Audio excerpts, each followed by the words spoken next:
Namaskar everyone, Jai Hind. This channel I've created for 2-3 purposes. First of them being कि मैं accountable रहूँ अपने आप से, एक daily diary log book types create हो जाए इस पर, and I will make videos जिस पे मैं जो मैंने पढ़ा है मैं वो बोल दूँ ताकि मेरे को बाद में रिवाइज़ करना हो तो मैं कर सकती हूँ. Does not matter if somebody is listening to me, does not matter if somebody is listening to me. Maybe I repeated the same thing twice, but the thing is either ways कोई फ़र्क नहीं पड़ता क्योंकि मैंने ये monetization के लिए, fame के लिए, किसी भी चीज़ के लिए शुरू नहीं किया है. I am not going to reveal my identity, तो दैट्स दैट. तो to begin with, I am a graduate and I am pursuing 2 post graduate degrees at the moment, and उसमें से एक प्रोफेशनल कोर्स है और एक अकेडमिक कोर्स है. तो जो प्रोफेशनल कोर्स है वो नेक्स्ट ईयर कंप्लीट हो जाएगा, एंड मैं 2 अटैम्प्ट्स दे चुकी हूँ. दोनों में मैंने प्री भी क्वालिफाई नहीं किया है. I will talk about my shortcomings थोड़ा सा जल्दी, लेकिन उससे पहले मैं आगे का बता देती हूँ. तो मैंने 2 प्री दिए, मेरे क्लियर नहीं हुए. मैंने 4 CDS दिए हैं, एक भी क्लियर नहीं हुआ है. और मैंने एक बार CAPF दिया है, वो भी क्लियर नहीं हुआ है. मैंने 2 स्टेट TCS एग्ज़ाम्स दिए हैं, वो भी क्वालिफाई नहीं किया है. ऑल इन ऑल जितने एग्ज़ाम्स मैंने दिए हैं कोई भी क्वालिफाई नहीं किया है. मैंने एक अच्छे कॉलेज से अपनी ग्रेजुएशन की है और एक अच्छी यूनिवर्सिटी से ही मैं PG कोर्स भी कर रही हूँ अपना, जो प्रोफेशनल कोर्स है. तो दोनों ही वेल रिनाउंड, वेल एस्टैब्लिश्ड, बहुत पुराने इंस्टीट्यूट्स हैं. तो that is one thing. And इतने सारे एग्ज़ाम्स फेल करने की एक ही कारण है, क्योंकि ना तो मैं कंसिस्टेंट थी और ना मैंने अपना 100% दिया, और कोई इसका कोई भी कारण नहीं है. 25 का जब मैंने प्रीलिम्स दिया था तो मैंने पढ़ाई नहीं की थी. मैंने पॉलिटी को, लक्ष्मीकांत को ऊपर से कभी एक आध बार पढ़ा था तो पढ़ा था, never read it full cover to cover. तो दैट इज़ दैट. मैंने कोर्स ले लिए, वीडियोस देखती रही, एंड मुझे तब तक कुछ आइडिया नहीं था मीन्स के आंसर्स कैसे लिखते हैं. MMP टाइप के कोर्सेज में कर चुकी थी, बट मुझे कोई आइडिया नहीं था कि क्या किसी भी चीज़ की सेंस है. इकॉनमी का मेंस का मैंने पहले कर लिया, प्री बाद में पढ़ा, फाउंडेशन कभी किया नहीं था. तो मैं हमेशा से एक ऐसे एंटी ट्यूशन टाइप स्टूडेंट्स रही हूँ. मैं बचपन में एक बार ट्यूशन पे गई थी और वहाँ जाती थी. I was my teachers favourite student, और जो उन्होंने ट्यूशन पे पढ़ाना होता था वो मैं क्लास में उनसे पढ़ चुकी होती थी, एंड मैं अपने क्लासमेट्स की नोटबुक चेक करती थी वहाँ पर, because it used to be fun. तो 1 महीना बस मैं ट्यूशन गई, and I never went to tuitions. I have never been fond of it. और जब मैं प्रेप शुरू करना चाह रही थी उससे पहले भी मैंने सोचा था कोई कोचिंग नहीं लूँगी, बट फिर इवेंचुअली फोमो होता गया. मुझे लगा ये तो मुझे आएगा ही नहीं, इसमें कितनी बड़ी बात है एक्सेट्रा. तो हिस्ट्री जैसे सब्जेक्ट्स के लिए एंड सब्जेक्ट्स लाइक पॉलिटी, इन सब के लिए मुझे कोचिंग लेने के लिए मैंने अपने आप को वो ऐसे कह दिया कि ओ ये करना पड़ेगा. सी, इकॉनमी इज़ समथिंग आपको पढ़नी पड़ सकती है, क्योंकि इकॉनमी के अंदर कुछ ऐसे कॉन्सेप्ट्स होते हैं जो एक प्रोफेशनल पढ़ाए तो अच्छी बात है. सेम विद ज्योग्राफी, कुछ कॉन्सेप्ट्स ऐसे होते हैं जो एक प्रोफेशनल पढ़ाए अच्छी बात है. लेकिन अगर फॉर एग्ज़ाम्पल आपको ज्योग्राफी में ये पढ़ना है कि एयर प्रेशर सिस्टम्स कैसे काम करते हैं, या वेस्टर्लीज़ कैसे काम करती है, वेस्टर्न डिस्टर्बेंसेस कैसे काम करती है, please take a professional learning course और समथिंग लाइक दैट. लेकिन वो सिर्फ फाउंडेशन बिल्ड करने के लिए. लेकिन अगर आपको किसी रॉक के बारे में पढ़ना है, आपको पढ़ना है कि स्टीटाइट क्या होता है या क्वार्ट्ज क्या होता है, मतलब मिनरल्स के बारे में पढ़ना है, या किसी रॉक के बारे में पढ़ना है, अगर आपको ये पढ़ना है फोल्ड माउंटेन्स क्या होते हैं, तो ये बहुत बेसिक कॉन्सेप्ट्स हैं जो अगर आप बुक से भी पढ़ेंगे तो समझ आ जाएंगे. लेकिन मुझे ये पहले बताने वाला कोई नहीं था, या कोई था तो मैंने ध्यान नहीं दिया. एवरीथिंग. हिस्ट्री के लिए मुझे कभी कोई कोर्स की ज़रूरत नहीं पड़नी चाहिए. आज मैं फोमो में रहती हूँ कि ओ हिमांशु खत्री सर अच्छा पढ़ा रहे, इनका पढ़ लेती हूँ. ऑल्दो मैंने 2 टीचर्स से मॉडर्न हिस्ट्री पढ़ ली है, तो प्रीलिम्स के लिए पढ़ते हैं everything. They were good teachers, but the thing is कि I was not a good student. Now what I have realised is कि ज्योग्राफी के लिए अगर मुझे कहीं हेल्प लगेगी, ऑल्दो मैंने कवर कर चुकी हूँ, तो मुझे ज़रूरत नहीं है आगे पढ़ने की. इको के बेसिक कॉन्सेप्ट जो फाउंडेशनल कॉन्सेप्ट्स होते हैं वो मेरे क्लियर है, तो मुझे सिर्फ जो क्रैम करने वाली चीज़ें हैं वो क्लियर नहीं है, तो मैं करूँगी. ठीक है. AMAC हो गया, या फिर मॉडर्न हिस्ट्री हो गया, पॉलिटी हो गया, ये सब चीज़ों के लिए I am not going to go for any teacher. I think अगर सब टॉपर्स एक ही बात बोलते हैं कि NCERT पढ़ो, रिवाइज़ करो, ये करो, वो करो, तो सब तो झूठ नहीं बोलते और सब गधे भी नहीं होते. तो मैं उसी के साथ स्टिक करूँगी. एंड मैंने पहले अपने आप को शायद कभी डेडलाइन नहीं दी थी। जब मैं छोटी थी तब मैं ऐसे सोचती थी कि मैं एक अटैम्प्ट दूँगी 21 ईयर्स की एज में, और मैं फर्स्ट अटैम्प्ट में see my name in the list. Now I am 23 and it's not there, it's nowhere near that. One has to understand जो रिगर इस पेपर में चाहिए, जो अमाउंट ऑफ एफर्ट, कंसिस्टेंसी, सब कुछ इस पेपर में चाहिए, वो डिमांड करता है कि आप सब चीज़ों को सेकेंडरी रखें। To gain something you have to leave something behind, है ना। To have something you have to choose to not have something else. तो ये वो पेपर है जो ये सब चीज़ें डिमांड करता है आपसे। आज सुबह आपको अपनी नींद त्यागनी पड़ेगी, आपको इंस्टाग्राम से दूर रहना पड़ेगा। मेरा अटेंशन स्पैन इतना कम हो गया है कि मैं 10 मिनट बैठती हूँ, my brain starts telling me oh this is very boring, and अगर जैसे ही मैं कुछ और करने लग जाऊँगी नींद आनी बंद हो जाती है। तो I have to correct all of this and I will correct all of this. तो मैंने अपने आप को एक डेडलाइन दी है। इस बीच में मुझे बहुत सारी चीज़ें और भी करनी है, बट मेरी एक ही डेडलाइन है, वो है नेक्स्ट ईयर का प्रीलिम्स, मेंस और इंटरव्यू।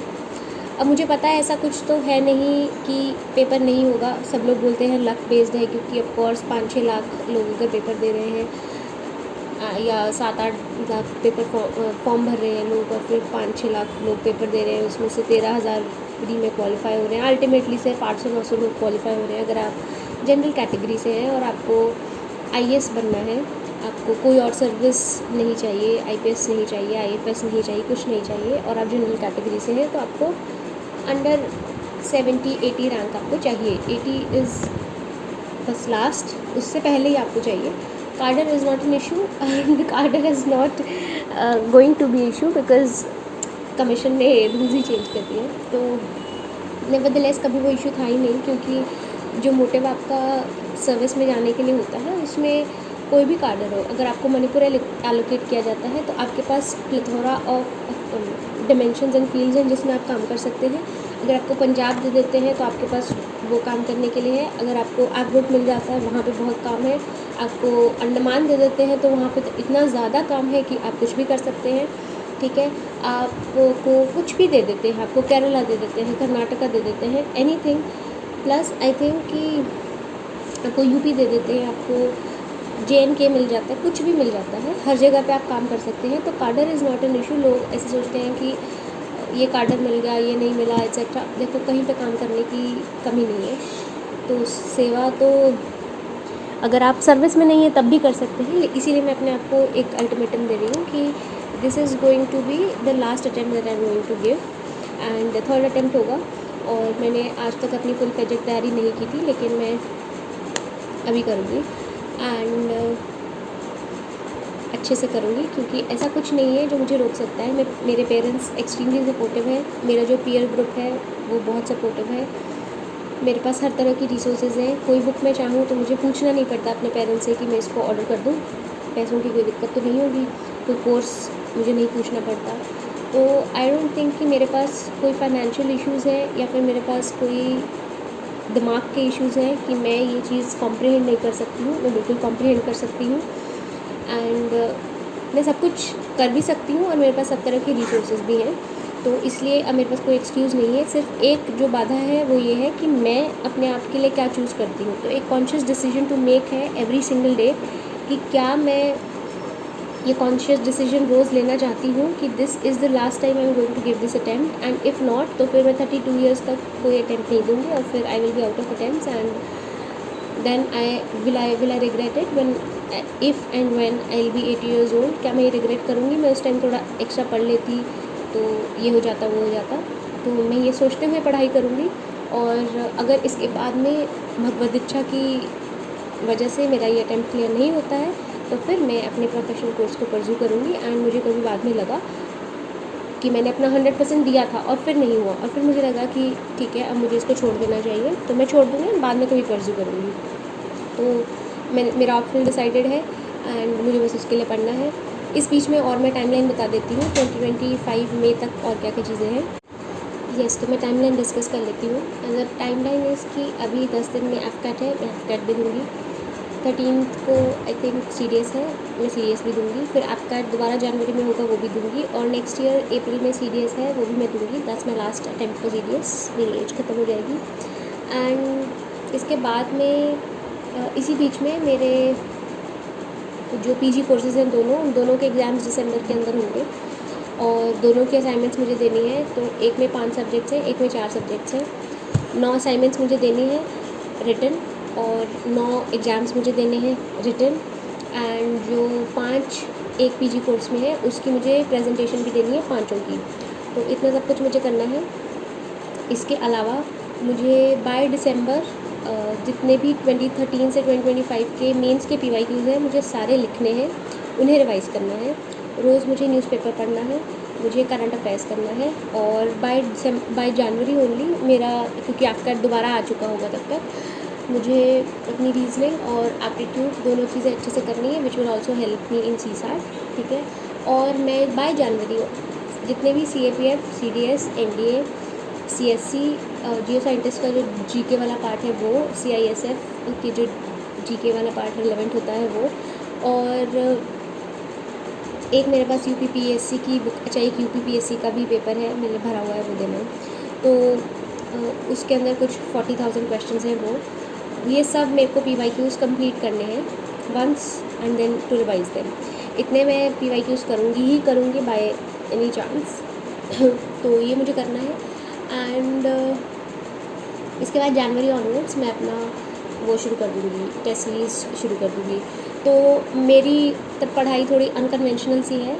मैं मेंस की तैयारी इस तरह से करूँगी कि मैंने कंटेंट पढ़ा हुआ है, तो अब अगर मैं सामने 2 मॉडल आंसर्स रख के और ChatGPT से कुछ कीवर्ड्स निकाल के और फिर मैं अपने आंसर्स लिखती हूँ तो मुझे कुछ समझने में दिक्कत नहीं होती है।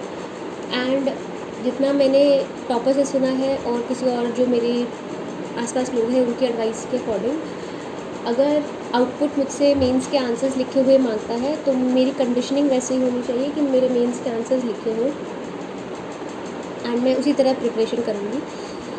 तो मैं पहले सारे के सारे, तो मैं मेंस के आंसर्स लिखूँगी, ठीक है। एंड मैं, अगर प्रीलिम्स डिमांड ये करता है कि मैं PYQs के अंदर से एक अपने दिमाग की कंडीशनिंग ऐसी लेके आऊँ, क्योंकि हमने 26 का पेपर देखा, सब लोगों के अलग ओपिनियंस थे, बट मेरा ओपिनियन तब भी यही था। मेरे बहुत कम, I am scoring 32 marks this time, okay. And मेरा CSAT भी क्वालिफाई नहीं हुआ, लास्ट टाइम एटलीस्ट वो तो हो गया था।